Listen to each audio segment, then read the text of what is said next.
alladzina amanu wa hajaru wa jahadu fi sabilillahi bi amwalihim wa anfusihim. Orang-orang yang beriman, mereka hijrah dan berjihad di jalan Allah dengan harta dan jiwanya, maka kata Allah a'dhamu darajatan, derajatnya tinggi di sisi Allah, ya. Ulaika humul faizun, dan mereka itulah orang-orang yang memperoleh kemenangan. Jadi jelas, ya. Maka hal ini dulu pernah dipraktekkan oleh seorang sahabat Nabi namanya Salman Al-Farisi. Pernah dengar sahabat Nabi namanya Salman Al-Farisi? Ya? Pernah dengar tuh, Bu? Salman Al-Farisi, sahabat Nabi. Ya. Salman Al-Farisi orang mana, Bu? Orang mana? Ya? Faris, ya. Salman Al-Farisi. Kalau orang-orang Arab dulu suka menyematkan namanya itu sesuai dengan nama tempat kelahiran. Ya. Seperti misalnya Abizar Al-Ghifari, itu asalnya dari kampung Ghifar. Ya. Ada lagi Abdul Qadir Jailani, itu adalah dari Jailan, kota Jailan di Irak. Ya. Ada Al-Bukhari, namanya bukan Bukhari sebetulnya. Bukhari itu nama tempat, namanya Bukhara. Ya, itu. Jadi kalau Farisi orang mana? Faris. Orang Faris. Ya, Al-Farisi tulisannya Farosinia, Persia itu. Jadi bukan Faris, ya. Al-Farisi Persia. Persia itu mana? Iran, pinter, ya. Kalau Iran itu agamanya apa? Ya, sekarang Syiah. Kalau dulu Nasrani sama Majusi. Ya, orang Persia itu dulu agamanya Majusi sama Nasrani. Nah, Salman Al-Farisi itu dulu seorang Nasrani. Ya. Tapi Nasrani yang masih lurus, yang pakai Injil. Ya. Yang masih pakai Injil yang murni. Dia punya seorang guru, punya seorang pendeta. Maka dikatakan kepada Salman Al-Farisi, wahai Salman, zaman ini kita sudah mencapai zaman yang penuh dengan fitnah, zaman keburukan-keburukan, di mana kebenaran hari ini sudah mulai tertutup. Maka kalau kamu ingin memurnikan kebenaran ini, kamu harus pergi ke suatu tempat, di mana tempat itu nanti ada Nabi akhir zaman. Ya, kamu harus pergi ke Mekah. Kamu harus pergi ke Mekah, di sana ada Nabi akhir zaman. Ya. Maka Salman Al-Farisi, ya, dulu di Iran itu dia sebagai orang yang terpandang, orang kaya.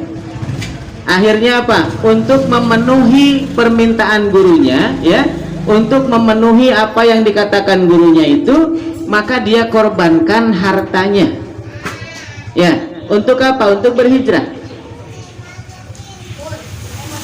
Dan dikasih tahu sama pendeta itu bahwa Nabi akhir zaman itu ciri-cirinya. Yang pertama, dia tidak menerima sedekah, tapi dia menerima hadiah. Ya. Yang ketiga, dia punya ciri kenabian di pundak sebelah kanan. Ada ciri kenabian, ya. Kalau anak mah ayat tanda lahir, ya, tompel atau apalah gitunya. Nah, itu ada tanda kenabian, ya. Nah, maka pada waktu itu Salman Al-Farisi berniat untuk pergi ke Mekah. Dan kebetulan pada waktu itu ada orang-orang yang datang dari Mekah untuk berdagang. Maka Salman Al-Farisi bawa semua hartanya, dia berikan kepada pedagang itu, dikatakan, ini harta saya berikan sama kamu, ya. Tapi syaratnya bawa saya ke Mekah. Ya, akhirnya apa? Disetujui sama pedagang itu, maka akhirnya Salman ikut dengan pedagang. Tetapi di tengah perjalanan Salman Al-Farisi dihianati sama pedagang-pedagang tadi. Ya, Salman Al-Farisi dihianati, dijual kepada orang Madinah. Sehingga apa? Salman Al Farisi menjadi budak di Madinah. Kerjanya apa? Metikin kurma. Terus gitu kan, berjalan berbulan-bulan di Madinah. Walaupun dia penasaran, tetap pengen ke Mekah. Ya, akhirnya apa? Datang seorang utusan berteriak mengatakan bahwa ada nabi, ya, orang yang mengaku nabi yang akan ke Madinah. Akhirnya Salman merasa apa, kaget gitu kan, langsung turun dari pohon kurmanya menanyakan kebenaran, benarkah ada nabi akhir zaman yang akan masuk ke Madinah. Akhirnya waktu yang ditunggu pun tiba gitu kan, rombongan nabi tiba di Madinah. Akhirnya Salman Al Farisi dia memunguti kurma yang ada di apa namanya di bawah pohon, ya, dibawa kepada rombongan Rasulullah. Setelah dibawa, disamperin Rasulullah, wahai Tuhan, ini saya punya kurma, saya sedekahkan kepada Anda. Disedekahkan kepada Rasulullah, maka diambil oleh Rasul, tapi Rasul nggak makan, dibagi ke sahabat-sahabatnya. Kata Salman, nah ini tanda satu nih, udah nih, ya. Karena Nabi akhir zaman itu, kata pendetanya, dia tidak menerima sedekah, tapi menerima hadiah. Akhirnya Salman balik lagi, dia ambil kurma yang baru, dia datang kepada Nabi, wahai Tuhan, sekarang saya tidak akan bersedekah kepada Anda, tapi saya hadiahkan ini, ya, saya hadiahkan kurma ini untuk Anda. Akhirnya apa? Diambil sama Rasul dan Rasul makan. Ya, akhirnya apa? Salman semakin yakin bahwa ini adalah Nabi akhir zaman. Tinggal satu tanda lagi yang belum ketahuan, yaitu tanda kenabian di pundak sebelah kanan. Akhirnya apa? Salman muter-muter aja, ya, pengen lihat tandanya. Sampai Nabi menyadari bahwa Salman dari tadi muter-muter, gitu kan. Akhirnya apa? Nabi dengan sengaja surbannya diselempangin ke belakang. Terus kalau baju gamis itu kan ini longgar, ya. Akhirnya apa? Kelihatan. Setelah itu langsung Salman Al Farisi memeluk Rasul dari belakang, ya, memeluk Rasulullah dari belakang. Maka di situ juga Salman Al Farisi mengikrarkan dia masuk Islam. Artinya apa? Bahwa yang dikatakan oleh Allah tadi, ya, alladzina amanu wa hajaru wa jahadu fi sabilillahi bi amwalihim wa anfusihim a'damu darajat. Allah pasti tinggikan derajatnya. Terbukti sampai sekarang nama Salman Al Farisi terus dikenang. Ya, hasil apa? Hasil hijrahnya dia. Coba kalau dia diam saja di Iran atau di Persia, tidak mencari kebenaran, ya, maka dia tidak akan dikenang namanya sampai hari ini. Nah, maka kita hari ini, ya, jika ingin ditinggikan derajat kita oleh Allah, bolehlah kita di hadapan manusia nggak ada apa-apanya, tapi kita di hadapan Allah tinggi derajat kita. Maka kita hijrah, cari kebenaran itu. Maka siapapun yang mencari kebenaran, dia pasti akan ditunjukkan oleh Allah, itu pasti, ya. Tapi kalau orang yang tidak mau mencari, itu dikasih tahu juga dia nggak mau, ya. Kadang kan kalau kita dapis, ya, kalau kita dapis datang sama orang, itu beda orang yang nyari kebenaran sama orang yang memang dia tidak mencari kebenaran. Ketika orang mencari kebenaran, kita datang, kita sampaikan kehilafahan Islam, dia langsung responnya baik, gitu kan, ya, respon nanya begitu. Tapi kalau orang yang nggak mau nyari kebenaran dan dia sudah merasa nyaman di zonanya, kita datang itu ya cuman ngangguk-ngangguk, diem, iya begitu doang, ya. Nah, maka kita ini harus sebagaimana Salman Al Farisi, ya, untuk mencari kebenaran itu, maka taruhannya apa? Pengorbanannya, jiwa dan harta kita korbankan.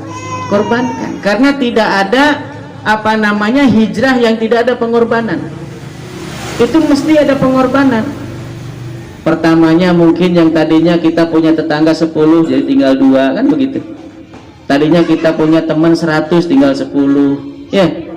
Nah, itu jadi perjuangan ketika kita sudah hijrah, ya, melaksanakan konsekuensi dari keimanan.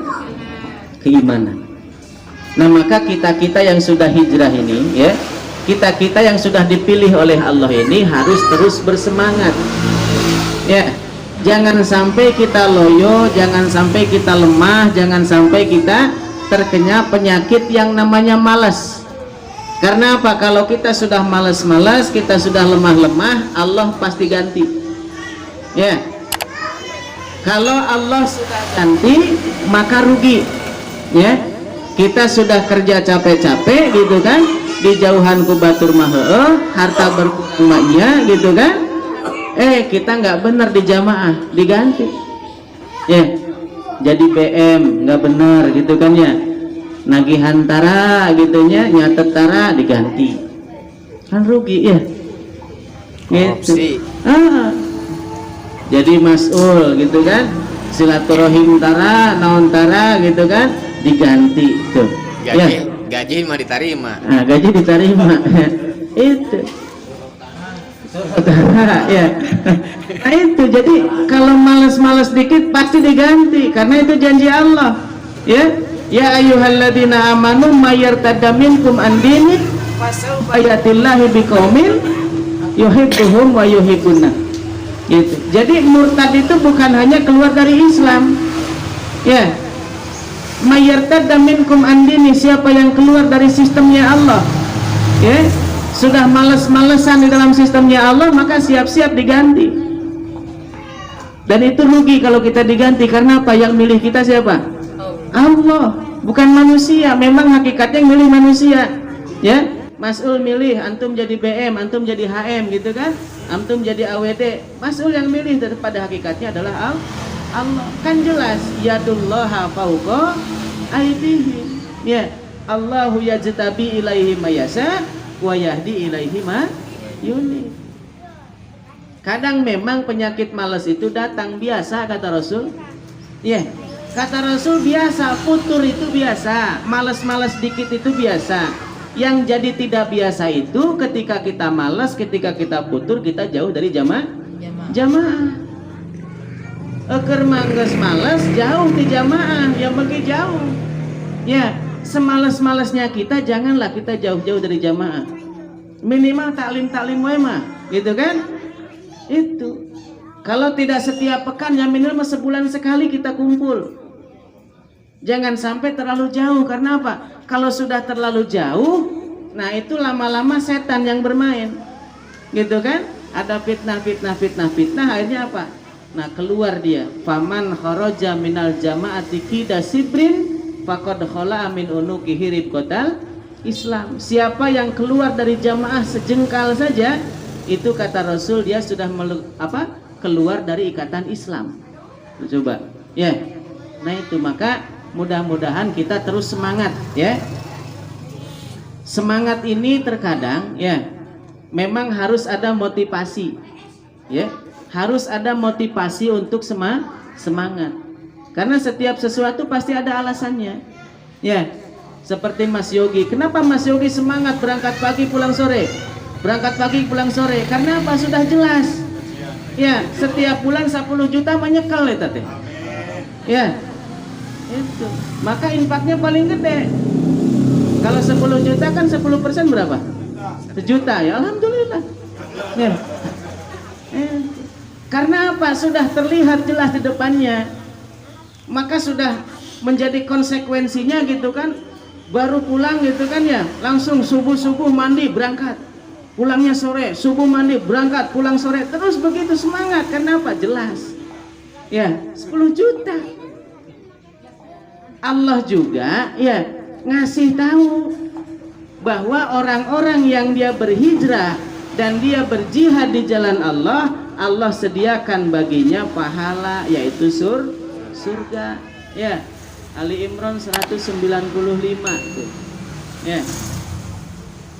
Jadi bagi orang-orang yang berhijrah, ya, itu Allah sediakan surga baginya yang mengalir di bawahnya sungai-sungai. Gitu kan? Ya tapi karena surganya nanti gitu kan, nah kadang kita kurang semangat, maka dikasih tahu sama Allah, ya. Dulu pernah ada seorang sahabat, ya, namanya Jabir, ya. Pernah dengar sahabat Jabir namanya? Pernah dengar nggak, Bu? Bu. Pernah nggak, Pak? Belum, barusan nggak dengar? Oh, barusan, ya. Itu Jabir. Sahabat Jabir punya ayah. Ayahnya namanya Abdullah bin Amr bin Haram. Nah, kondisi Abdullah bin Haram ini pada waktu itu ya, ketika perang Uhud bergejolak, beliau sedang sakit, Pak. Beliau sedang sakit, gitu kan? Bahkan untuk bangun saja itu tidak kuat. Tapi ketika mendengar gejolak perang di Uhud, beliau langsung bangkit, langsung bangun. Karena apa? Beliau tahu betul kata Rasulullah bahwa orang yang gugur di medan perang, orang yang mati syahid, gitu kan, ruhnya akan dijemput oleh siapa? Ainun Mardiyah. Tuh, ya, pernah dengar Ainun Mardiyah? Hah? Anaknya Ustaz Jamal, ya. Ainun Mardiyah, ratunya bidadari, ya, yang di dalam Al-Quran dikatakan matanya jeli, ya, betisnya itu bening, sampai tulang keringnya kelihatan. Ya, kalau kata Amir tuh kalau minum itu airnya kelihatan di tenggorokan tuh. Itu namanya Ainun Mardiyah. Nah, saking yakinnya dengan itu Abdullah bin Haram langsung bangun, ya, langsung bangun, dia langsung pergi ke medan perang, walaupun ditahan sama anaknya. Bapak mau kemana? Mau perang. Kan bapak lagi sakit, udah nggak ada alasan, pokoknya bapak mau ke sono. Akhirnya kan laporin kepada Nabi, ya Rasul, bapak saya begini, dia tetap mau perang.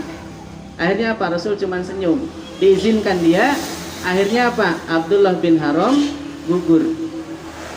Nah, ketika Abdullah bin Haram gugur, ya, Jabir itu menangis, ya, Jabir menangis, dibuka tutup wajah dari kain kafannya. Kata Rasul, wahai Jabir, ngapain kamu nangis? Ya, sesungguhnya orang tua kamu ini jasadnya hari ini masih dinaungi oleh sayap-sayap para malaikat. Masya Allah. Ya, itu keutamaan orang yang gugur di medan jihad, medan perang. Maka pada waktu itu dikisahkan, ya, dikisahkan dalam Ibnu Katsir, ya, diriwayatkan oleh Imam Bukhari bahwa ruh orang-orang yang mati di medan perang itu oleh Allah ditempatkan di tembolok, ya, tahu tembolok? Tempat nyimpen makanan tuh, burung-burung hijau yang ada di surga, yang penuh dengan pelita, yang dia terbang ke sana kemari di dalam surga dan memakan buah-buahan, biji-bijian dan sebagainya dengan penuh keindahannya. Itulah para mujahid di surga itu. Ayat ini, ya, kisah ini adalah sebagai asbabun nuzul dari surat Ali Imran 169, ya, yang kata Allah, wala tahsabannal ladzina qutilu fi sabilillahi amwat bal ahyaun inda rabbihim yurzakun. Jadi orang yang mati di medan perang itu pada hakikatnya mereka tidak mati, tapi mereka hidup di sisi Allah dan Allah kasih rizki. Maka jenazah-jenazah, ya, ruh-ruh orang mujahid itu mereka berkata, aduhai seandainya saudara-saudara kami yang belum, ya, yang belum menyusul kami, belum syahid, mengetahui keutamaan yang ada di sini, niscaya mereka akan bersegera. Kata Allah apa? Wahai para penghuni surga, jangan khawatir, aku yang akan menyampaikan kepada mereka. Akhirnya turunlah surat Ali Imran 169. Ya. Nah, ketika di dalam surga, ya, ketika di dalam surga itu, maka Allah berseru kepada para ahli surga itu, ya, kepada ruh-ruh para mujahid. Kata Allah bagaimana? Wahai, ya, penghuni surga, ya, para mujahid, apa yang kalian inginkan? Gitu ya. Apa yang kalian inginkan? Maka ruh-ruh para mujahid yang diantaranya ada Abdullah bin Haram tadi itu mengatakan, ya Allah, apalagi yang kami inginkan kalau kami sudah ada di surga, gitu kan? Kalau sudah ada di surga, apalagi yang kami inginkan? Tapi Allah mengulang itu sampai 3 kali. Apa yang kalian inginkan? Sok ngomong hari ini juga. Maka kata Abdullah bin Haram mengatakan, ya Allah, jika engkau menghendaki, maka kembalikanlah ruh saya ini kepada jasad saya, dan saya akan berperang sekali lagi sampai mati lagi. Coba ya, jadi orang yang mati syahid itu kalaulah dikehendaki oleh Allah, dia pengen hidup lagi, pengen jihad lagi, ya mati lagi. Nah kadang kita yang masih hidup karena kita nggak paham keutamaannya, kita mau jihad aja masih berat, ya. Nah itu, maka kata khalifah, ya, kalaulah ada peluang mati syahid di situ, jangan dinanti-nantikan, udah langsung, ya segera, karena memang cita-cita tertinggi dari seorang mukmin adalah menjadi mujahid. Ini kadang syahid di depan mata kita mundur, ya. Nah itu, jihad hari ini kita belum kepada mengangkat senjata. Jihadnya apa? Hadir taklim, hadir suro, hadir laporan, ya, dapis, sebar maklumat. Itu, maka kalau ada masul ummah memberikan woro-woro gitu kan, memberikan kabar kepada ikhwan yang ada luang waktu, mari kita dapis, segera tuh sambut, ya. Kalau kita memang ada luang waktu, jangan dinanti-nantikan, itu peluang syahid kita. Kalau kita lagi jalan baru selangkah saja mati, syahid tuh, ya. Ada panggilan, apa namanya, diberitahukan bahwa hari ini adalah taklim kemasulan di rumah Anu misalnya. Kita lagi meriang nih, ya. Kita lagi meriang, itu insya Allah kalau yakin dengan pahalanya berangkat. Nggak peduli meriang, yang penting masih bisa jalan, ya. Karena resikonya bagi orang-orang yang tidak mau berhijrah, ya. Resikonya bagi orang-orang yang tidak mau berhijrah, itu kata Allah dalam surat An-Nisa 97, ya. Innalladzina tawaffahumul malaikatu zalimi anfusihim qalu fima kuntum. Orang-orang yang diwafatkan dicabut nyawanya oleh Allah, ya, oleh malaikat. Surat An-Nisa 97. Ya. Maka malaikat bertanya, fima kuntum, dalam keadaan apa kamu mati? Sedang apa kamu mati? Kalau lagi taklim kan enak ya. Itu. Sedang apa kamu mati? Lagi taklim ya Allah tuh enak. Sedang apa kamu mati? Lagi dapis ya Allah tuh. Ya, enak, ya. Nah itu. Jadi ini ditanya oleh malaikat. Tapi mereka berkata, qalu kunna mustadafina fil ar. Sesungguhnya saya ini orang lemah. Saya tuh lagi meriang jadi nggak taklim. Saya tuh lagi sakit gigi jadi nggak ikut suro gitunya. Nah seperti itu. Nah, kalau semalam lagi taklim nggak apa-apa insya Allah, ya, ada uzur, udah dimandatkan, ya, itu diwakilkan. Nah, insya Allah, ya. Yang penting ada uzur syar'inya, gitu kan? Uzur syar'i itu apa? Uzur syar'i itu kata Allah, illal mustad'afina minar rijal wan nisa wal wildan la yastati'una hilata wa la yahtaduna sabila. Dia nggak bisa jalan, ya, nggak tahu jalan. Misalnya Pak Mamat nggak tahu jalan metro, nggak apa-apa, itu uzur, iya, ya. Misalnya diumumkan nanti mabit di Cihamplas misalnya, kita nggak tahu Cihamplas mana, nggak hadir nggak apa-apa, karena nggak tahu tempat, nggak tahu jalan, itu namanya uzur syar'i. Tapi sekarang sudah canggih, ada Google Map, nggak ada alasan, ya, itu. Tinggal di Sherlock nyampe kemana aja sekarang, mau nyampe, mau ke Palestina nyampe sekarang, sob. Ya. Yang kedua apa? Kalau kita nggak bisa jalan, ya, orang stroke, orang kakinya nggak ada.